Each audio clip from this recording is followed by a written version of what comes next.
दोस्तों, आज मैं आपको मुंशी प्रेमचंद द्वारा रचित इस्तीफा कहानी सुनाने जा रहा हूँ। दफ्तर का बाबू एक बेजुबान जीव है। मजदूरों को आंखें दिखाओ तो त्योड़ियां बदलकर खड़ा हो जाएगा। कुली को एक डांट बताओ तो सिर से बोझ फेंककर अपनी राह पकड़ लेगा। किसी भिखारी को दुत्कारो तो वह तुम्हारी ओर गुस्से की निगाह से देखकर चला जाएगा। यहाँ तक कि गधा भी कभी कभी तकलीफ पाकर दो लतियां झरने लगता है। मगर बेचारे दफ्तर के बाबू को आप चाहे आंखें दिखाएं, डांट बताए, दुत्कारे या ठोकरे मारो, उसके माथे पर बल नहीं आएगा। उसे अपने विकारों पर जो आधिपत्य होता है वो शायद किसी संयमी साधु में भी ना हो। संतोष का पुतला, सब्र की मूर्ति, सच्चा आज्ञाकारी। गरज उसमें तमाम मानवीय अच्छाइयाँ मौजूद होती है। खंडहर के भी एक दिन भाग्य जागते हैं। दिवाली के दिन उस पर भी रोशनी होती है। बरसात में उस पर हरियाली छाती है। प्रकृति की दिलचस्पियों में उसका भी हिस्सा होता है। मगर इस गरीब बाबू के नसीब कभी नहीं जागते। इसकी अंधेरी तकदीर में रोशनी का जलवा कभी भी नहीं दिखाई देता। इसके पीले चेहरे पर कभी मुस्कुराहट की रोशनी नजर नहीं आती। इसके लिए सूखा सावन है, कभी हरा भादो नहीं। लाला फतेहचंद ऐसे ही एक बेजुबान जीव थे। कहते हैं मनुष्य पर उसके नाम का भी असर पड़ता है। फतेहचंद की दशा यह बात यथार्थ सिद्ध न हो सकी। यदि उन्हें हारचंद कहा जाए तो कदाचित यह अत्युक्ति न होगी। दफ्तर में हार, जिंदगी में हार, मित्रों में हार, जीतने में उनके लिए चारों ओर निराशाएं ही थी।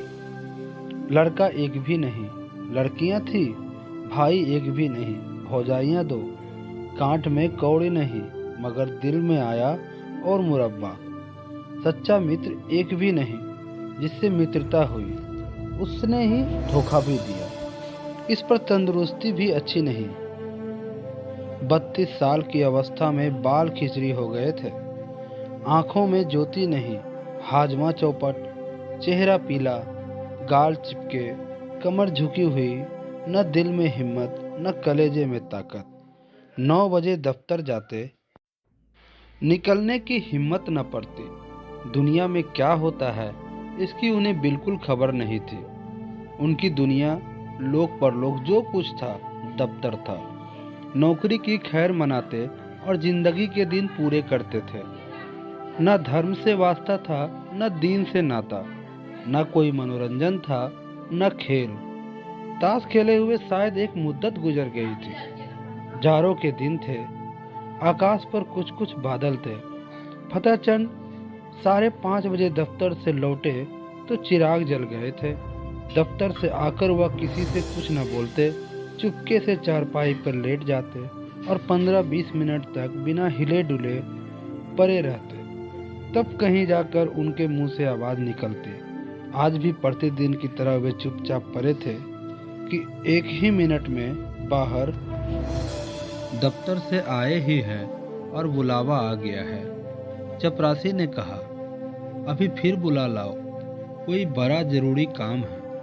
फतेहचंद की खामोशी टूट गई। उन्होंने सिर उठाकर पूछा, क्या बात है? शारदा ने कहा, कोई नहीं, दफ्तर का चपरासी है। फतेहचंद ने सहम कर कहा, दफ्तर का चपरासी? क्या साहब ने बुलाया है? शारदा ने कहा, हाँ, कहता है साहब बुला रहे हैं। यह कैसा साहब है तुम्हारा? जब देखा बुलाया करता है। सवेरे के गए हो, अभी मकान लौटे हो, फिर भी बुलाया आ गया। फतेहचंद ने संभल कर कहा, जरा सुन लूं, किस लिए बुलाया है?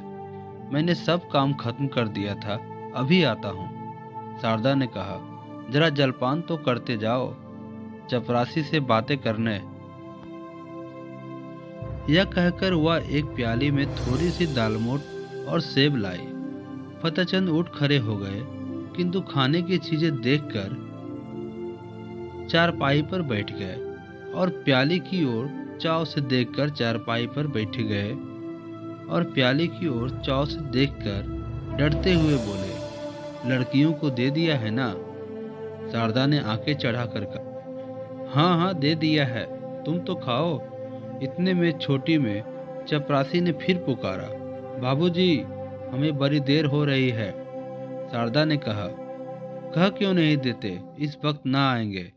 फतेहचंद ने जल्दी जल्दी दालमोट की 2-3 फक्कियां लगाई, एक गिलास पानी पिया और बाहर की तरफ दौड़े।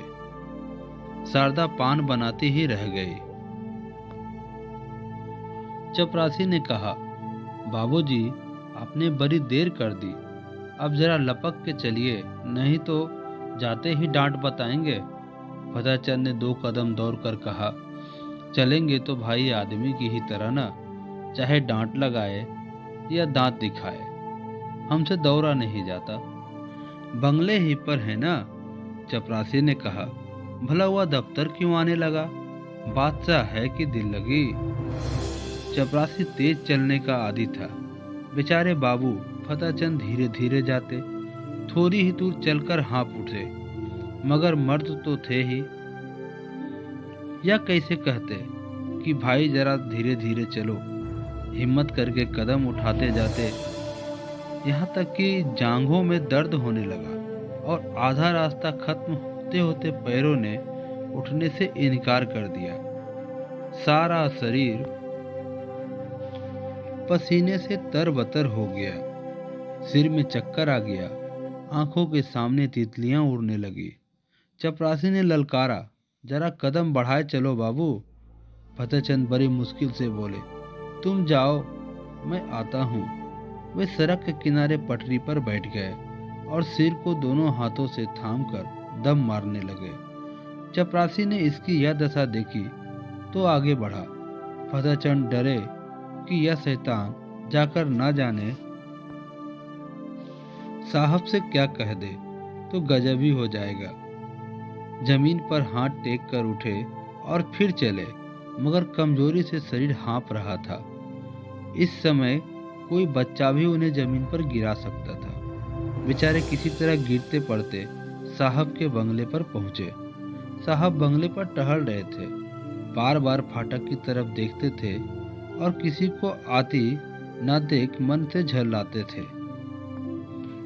चपरासी को देखते ही आंखें निकालकर बोले, इतनी देर कहाँ था? चपरासी ने बरामदे की सीढ़ी पर खड़े खड़े कहा, हुजूर, जब वह आए तब तो मैं दौरा चला आ रहा हूँ। साहब ने पैर पटक कर कहा, बाबू क्या बोला? चपरासी ने कहा, आ रहे हैं हुजूर, घंटा भर में तो घर में से निकले। इतने में फतेहचंद अहाते की तार के अंदर से निकलकर वहां आ पहुंचे और साहब को सिर झुकाकर सलाम किया। साहब ने करक कर कहा, अब तक कहाँ था? फतेहचंद ने साहब का तमतमाया चेहरा देखा तो उनका खून सूख गया। बोले, हुजूर, अभी अभी तो दफ्तर से गया हूँ। जो ही चपरासी ने आवाज दी, हाजिर हुआ। साहब ने कहा, झूठ बोलता है, झूठ बोलता है, हम घंटे भर से खड़ा हैं। फतेहचंद ने कहा, हुजूर, मैं झूठ नहीं बोलता, आने में जितनी देर हो गई हो, मगर घर से चलने में मुझे बिल्कुल देर नहीं हुई। साहब ने हाथ की छड़ी घुमाकर कहा, चुप रह सुअर, हम घंटा भर से खड़ा हैं, अपना कान पकड़ो। फतेहचंद ने खून की घूंट पीकर कहा, हुजूर, मुझे 10 साल काम करते हो गए हैं, कभी। इतना कहते ही साहब ने कहा, चुप रह सुअर, हम कहते हैं कि अपना कान पकड़ो। फतेहचंद ने कहा, जब मैंने कोई कसूर किया हो। साहब ने फिर कहा, चपरासी, इस सुअर का कान पकड़ो। चपरासी ने दबी जुबान में कहा, हुजूर, यह भी मेरे अफसर है, मैं इनका कान कैसे पकड़ूं? साहब ने कहा, हम कहता है इसका कान पकड़ो, नहीं तो हम तुमको हंटर से मारेगा। चपरासी ने कहा, हुजूर, मैं यहाँ नौकरी करने आया हूँ, मार खाने नहीं, मैं भी इज्जतदार आदमी हूँ। हुजूर, अपनी नौकरी ले लो, आप जो हुक्म दे वह बजा लाने को हाजिर हूँ, लेकिन किसी की इज्जत बिगाड़ नहीं सकता। नौकरी तो 4 दिन की है, 4 दिन के लिए क्यों जमाने भर से बिगाड़ करे? साहब अब क्रोध को बर्दाश्त नहीं कर सके, हंटर लेकर दौड़े। चपरासी ने देखा यहाँ खड़े रहते में खैरियत नहीं है, तो भाग खड़ा हुआ। फतेहचंद अभी तक चुपचाप खड़े थे। चपरासी को ना पाकर उसके पास आया और उनके दोनों कान पकड़कर हिला दिया। बोला, तुम सुअर, गुस्ताखी करता है, जाकर ऑफिस से फाइल लाओ। फतेहचंद ने कान हिलाते हुए कहा, कौन सा फाइल? तुम बहरा है, सुनता नहीं है, हम फाइल मांगता है। फतेहचंद ने किसी तरह दिलेर होकर कहा, आप कौन सा फाइल मांगते हो? साहब ने कहा, वही फाइल जो हम मांगता है, वही फाइल लाओ, अभी लाओ। बेचारे फतेहचंद को अब और कुछ पूछने की हिम्मत न हुई। साहब बहादुर एक तो यूं कि तेज मिजाज थे, इस पर हुकूमत का घमंड और सबसे बढ़कर शराब का नशा। हंटर लेकर पील पड़ते तो बेचारे क्या कर लेते। चुपके से दफ्तर की तरफ चल पड़े। साहब ने कहा, दौड़ कर जाओ, दौड़ो। फतेहचंद ने कहा, हुजूर, मुझसे दौड़ा नहीं जाता। साहब ने कहा, ओ, तुम बहुत सुस्त हो गया है, हम तुमको दौड़ना सिखाएगा, दौड़ो। पीछे से धक्का देकर, तुम अब भी नहीं दौड़ेगा। यह कहकर साहब हंटर लेने चले। फतेहचंद दफ्तर के बाबू होने पर भी मनुष्य ही थे। यदि वह बलवान होते तो उस बदमाश का खून पी जाते। अगर उनके पास कोई हथियार होता तो उस पर जरूर परुल चला देते, लेकिन उस हालत में तो मार खाना ही उनकी तकदीर में लिखा था। वे बेतहाशा भागे और फाटक से बाहर निकलकर सड़क पर आ गए। फतेहचंद दफ्तर न आए, जाकर करते ही क्या। साहब ने फाइल का नाम तक नहीं बताया, शायद नशा में भूल गया।